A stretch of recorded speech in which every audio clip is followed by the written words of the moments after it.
Leadership. Leadership in public. Leadership allegedly delivered by political leaders, corporate leaders, community leaders. Now, I'm going to say some kind words about community leaders at another time. But right now I'm going to tackle the two failures, the abject failures that exist in our society today. Political leaders. Our political leaders are unable to speak without having some handler, group of handlers, some inner circle of handlers in which they have written something, and this poor guy reads it to us like as if we're morons. You know, this is the YouTube generation, people. Wake up. We're not interested in watching a guy talk to a piece of paper. Wait a second, you're going to tell me, oh, we have new technology, CompuPrompters. Oh yeah, plexiglass on both sides of the podium. You mean Obama? That overrated public speaker? He is overrated. And here's why. He's not talking to people, he's talking to plexiglass. Where did he learn this? From Bill Clinton. And, you know, what can we say about Bill? You know, we know this guy's a sex drive. That's fantastic. But as a leader in terms of our political leadership, he's just not there. Think about that for a second. Name me the one field of endeavor in the world whereby you can be totally unqualified, have no credentials, no work experience, and still apply for the job and get what? Get the job. Only in politics. Oh, you're not an actuary, so you can't underwrite anything, but what the heck will give you the job? Because you know what? You ran for it. Oh, you couldn't balance a budget. Of course not. You're a politician. You couldn't balance anything, period. You went bankrupt at one time. So what? You're perfect for leading this country on an economic point of view. So you know that I'm a real big fan of the politicians. But the real problem is that these characters talk to paper. They talk to plexiglass. They don't talk to human beings. They don't engage them. They don't answer questions. And then when they're challenged, they've got handlers to throw the hecklers out. Really, you know what? We should be throwing the hecklers and the handlers and everybody else out so we can talk to that piece of humanity who is being paid by us to represent and serve us. Wait a second. Did I mention service? Oh, good God. A politician in the service of their community humanity. All right. Next, we're going to look at the corporate drones. All right, you gotta love these CEOs. Okay, I'm the CEO of a bank. I make $12 million a year. Everybody on the board is my best bud. We go golfing, we do yachting, and if not, we do a little yacht race in the Isle of Wight while there's an oil leak going on in the Gulf of Mexico.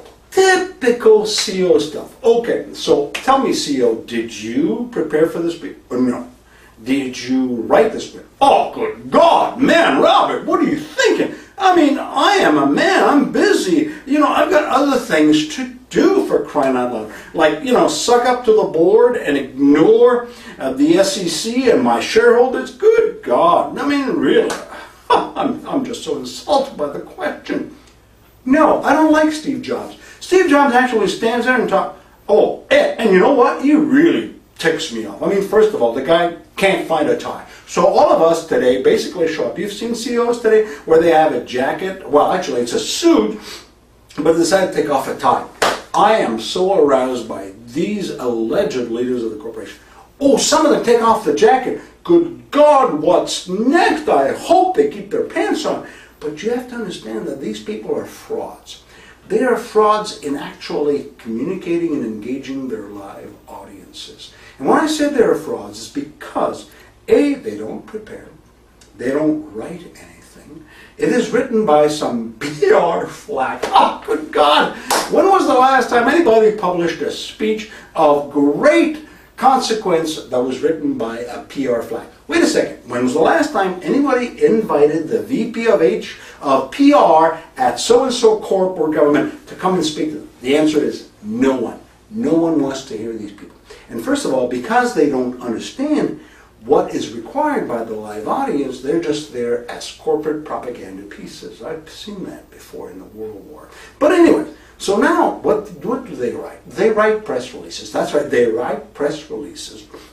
They send them a few days ahead to the CEO, and the CEO just reads them and goes, I guess it's okay. Frankly, you know, there's nothing there that I'm uncomfortable with. That means it's neutered, it's pablum, and nobody's going to listen to it, and nobody's going to remember it. I mean, you tell me. Can you tell me the names of CEOs, 5 CEOs of organizations other than Steve Jobs, other than that lovely guy at Virgin, Mr. Branson.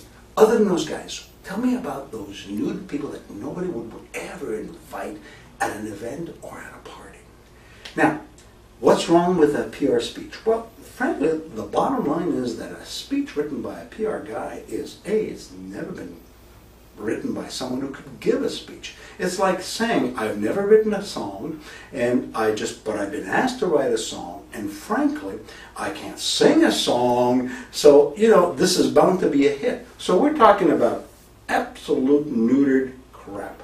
Okay, next, they write for the press release. You know what that means? That the average sentence is between 18 to 27 words. 18 to 27 words. What does that mean to you? It means that you and I are listening to this narrative, compositional crap written by somebody who's never given a speech, and we're supposed to sit there and go, that's fantastic. In fact, most CEOs today couldn't give a speech if you paid them. You know why? Because their staff write them reports, financial reports, second quarter, annual reports. They don't write them speeches.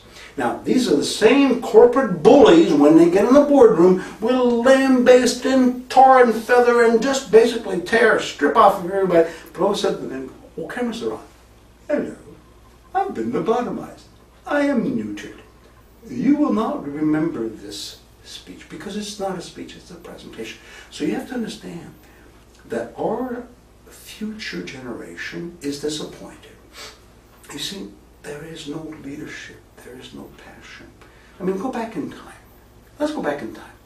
In a time of crisis, Winston Churchill, for every minute of speech, he wrote this in his biography. He spent 45 minutes writing 1 minute of speech. Okay?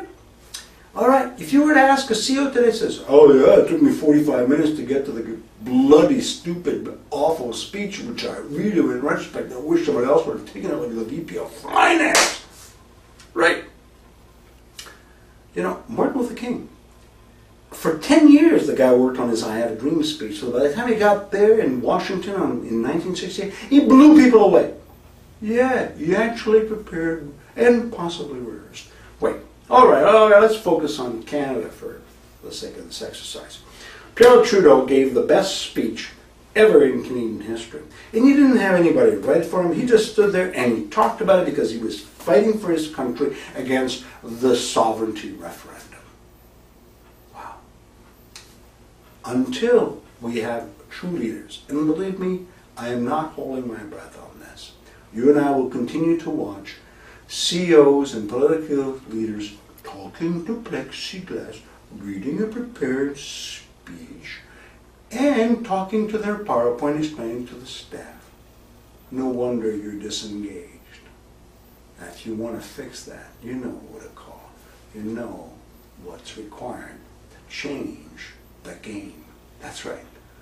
There are tools available to you to change the game. That way, you can speak and impress. Are you in?